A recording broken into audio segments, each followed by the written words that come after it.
Okay guys, Capricorn, this is for you. At unahin natin ang inyong pag-ibig sa mga Capricorn. Ngayon ay April 30, sa katapusan nito ng April. Guys, ang inyong kasalukuyang pag-ibig, Capricorn, tingnan natin. Pag-ibig mo na to, guys. Cupid, may nagpapalipad hangin sa inyo o may nagkakagusto sa inyo kung kayo babae at kung kayo lalaki, meron kayo nagugustuhan, guys. Love is in the air, Capricorn. Love is in the air. Tingnan natin ang message sa inyo. Katapusan ng April 30, 2026 sa mga Capricorn. Kung kayo ay Capricorn, this is for you. I need message for you. Okay. Capricorn, andito ang guilt. Don't let guilt get is a day of happiness. Kung kayo ay dito masaya sa pag-ibig na inyong kinaroroonan sa ngayon o meron kayo pag-ibig sa ngayon, huwag kayong mag-guilty kung kayo ay galing sa isang hiwalayan or paghihiwalay ng dalawang nagmamahalan. Kung meron ng bago sa kasalukuyan, huwag nyo itong, huwag kayong mag-guilty. Okay? Huwag nyo isipin na kayo ay masama, kayo ay mali, sapagkat iibig kayo sa bago, is huwag nyo tong isipin. Tingnan natin na nakapaloob dito sa guilt. Andito ang Page of Cups, andito ang Five of Cups, at nandito ang Five of Wands. Okay guys. So andito talaga ang guilty sa inyong pakaramdam, sapagkat maybe ilan sa inyo may kasamang anak sa buhay, sa bahay, at nandito yung pagtatalo ng isip ninyo kung kayo iibig ng bago or mananatili na lang kayo mag-isa or single mom o single dad. Okay? So, andito yung guilty sa sitwasyon ninyo, guys, sa pag-ibig. Okay. So, message sa inyo today, guys, sa mga Capricorn, about ito sa inyong sitwasyon pa din at nararamdaman o dapat ninyong malaman at ingatan. Okay. So, tingnan natin, guys. So, reflect your priorities. Simula sa araw na to, Capricorn, mga priorities lang ang dapat ninyong isip-isipin o dito kayo mag-focus sa inyong prioridad sa ngayon. Ano bang inyong prioridad sa ngayon, guys? Trabaho, pag-ibig, anak, o ano pa.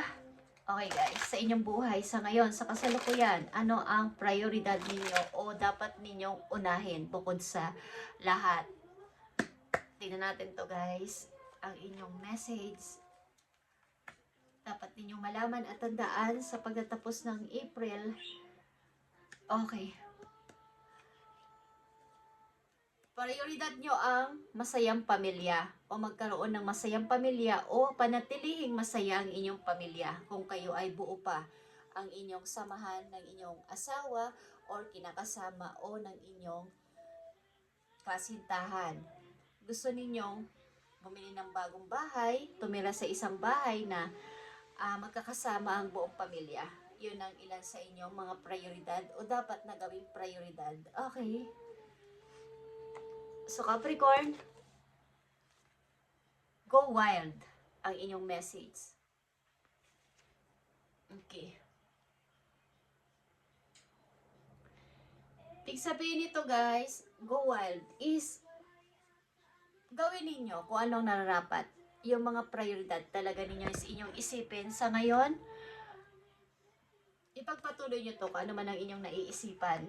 Okay, at maaaring nakakaapekto o makakaapekto sa inyong energy ng Leo na tuturuan kayong maging malakas at i-encourage na maging strong at lumaban sa buhay. Okay? Capricorn, go wild. Nakita nyo to, kulang kayo sa kumpiyansa sa sarili at maaaring may mga naaalala kayo sa inyong mga pinagmulang lugar, pinagmulan na sa kabataan ninyo, is maaaring mayroong mga conflict sa inyong puso, guys. Meron kayo namimiss. At ang prioridad nyo, maaaring kayo gusto nyo mag-travel, may pipiliin kayong new path ng buhay bago mag-travel kayo or pumunta sa ibang lugar or pumunta sa kung saan man ninyo gustuhin. Okay, is meron. Kulang kayo sa confident o tiwala sa inyong kakayanan na kaya nyo, guys. At maaaring may mga gusto kayong kausapin sa inyong nakaraan na matagal na ninyong, mga tagal nyong hindi nakikita na person na mahal nyo sa buhay. Maring ito ay mga magulang ninyo, lolo't lola ninyo, or mga tao na matagal nyong hindi na banding or nakasama is meron. So dito sa Go Wild, guys, is magkaroon kayo ng confident o tiwala sa inyong karunungan, sa inyong kakayanan, na kakayanin ninyong umalis, kakayanin ninyong pumili ng isang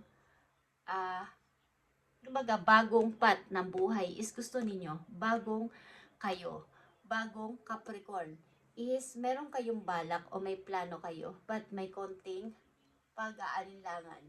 Okay, may mga gusto kayong mangyari pa sa buhay at maaaring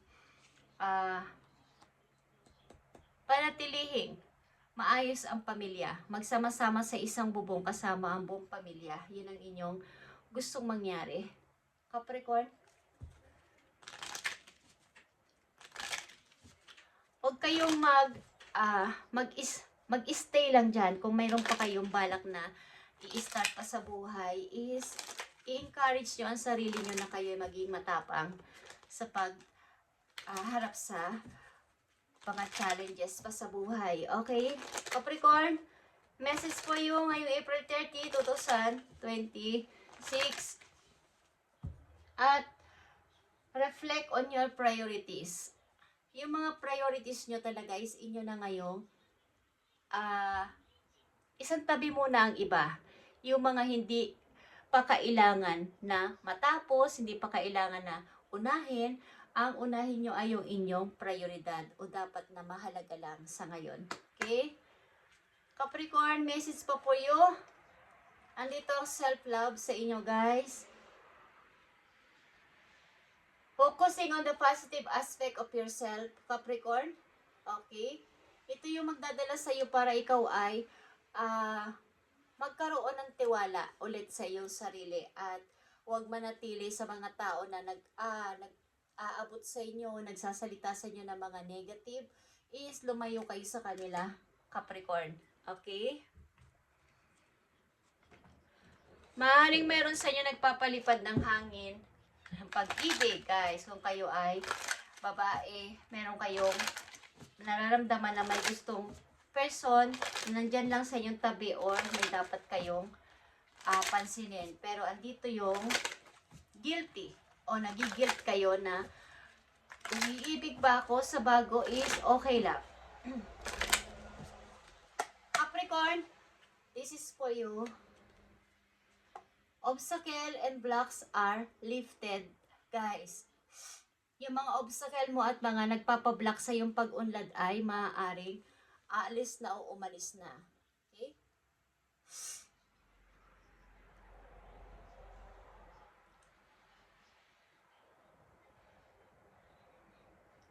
Panatilihin mong nandito ka sa positive na kaisipan at huwag kang makisawsaw sa mga tao na hindi nagdadala sa iyo ng mabuti, Capricorn.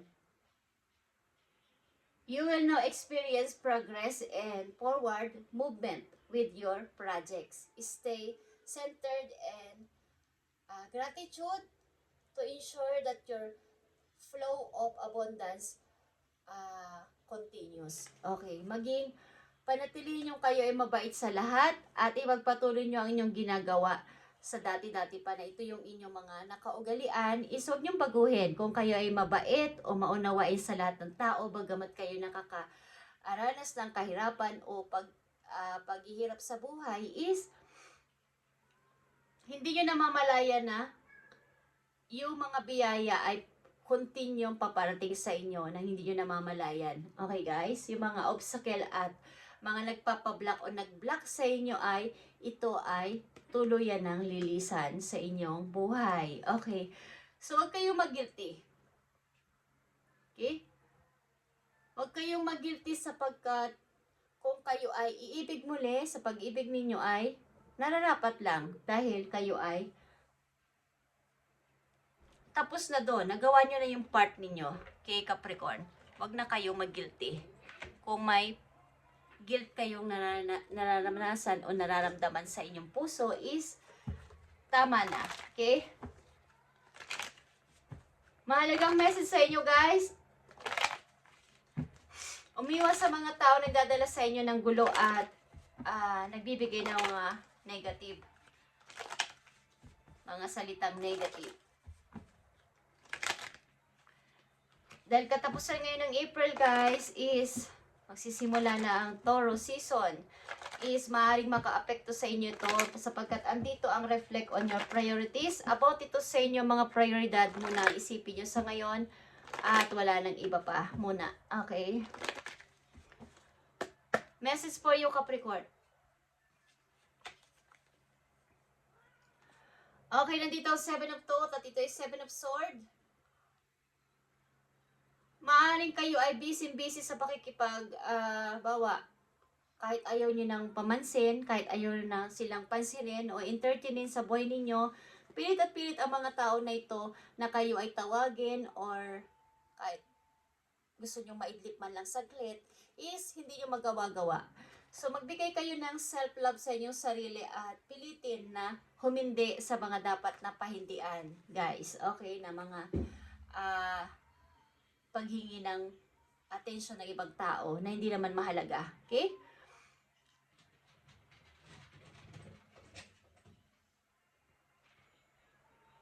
So, maaaring kayo ay lapitin ng mga tao na palagi kayong tinatawag na ganito, ganyan, tulungan mo kaming ganyan, okay? Pasilin mo naman kami. Okay, marami nagpapapansin sa inyo, Capricorn, at wala na kayong ka-time-time sa inyong sarili. Okay, ilan sa inyo dito?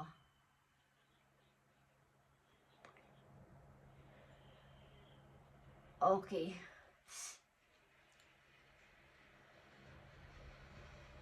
Matuto kayong humindi sa mga hindi dapat na, asikasuhin na sa mga hindi na dapat pansinin pa mga tao. Matuto kayong umiwas at magbigay ng panahon sa sarili, paminsan-minsan. At maaaring kayo ay may mga anak ang ilang mga Capricorn dito at behind the scene, talagang mabuti nyo sa inyo mga anak kahit kayo malayo, kung kayo malayo sa kanila. At maaring may mga tao o may tao na papalapit sa inyo, yung mga tao hindi nyo na-meet ng matagal na, pero nakasama nyo sa buhay. Maaring hihingi sa inyo, plano sa inyo humingi ng sorry or ng forgiveness. Okay guys, sa mga ilang Capricorn na nandito. At panatilihin nyo ang inyong sarili na kayo ay magpatuloy sa pagtulong sa kapwa hanggat kaya ninyo. At ito ang inyong nature sa mga Capricorn na nandito. At hindi nyo namamalayan na ang inyong mga obstacle na naranasan pa is